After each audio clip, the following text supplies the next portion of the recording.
বৃষ্টি আমার বরাবরই ভালো লাগে। আর আসামে আসার পরে যেন বৃষ্টির প্রতি ভালোবাসাটা একটু অন্যরকমভাবেই বেড়ে গেছে। তো এখানে যখনই বৃষ্টি হয়, প্রথমত আমি আর রনি ছুটির দিন হলে পরে তো একদম পাহাড় দেখতে বেরিয়ে যাই।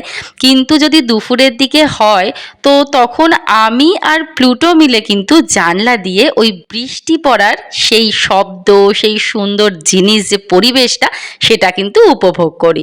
তো প্লুটোও কিন্তু আমার কোলে এসে বসে একদম জানলা দিয়ে কিন্তু বৃষ্টিটা ও দেখছিল আর উপভোগ করছিল। আসলে আমি আর আমার ছেলে কিন্তু বাড়িতে দুজন মিলে ভীষণ এনজয় করি, আমরা একে অপরকে কিন্তু দারুণভাবে এন্টারটেন করি।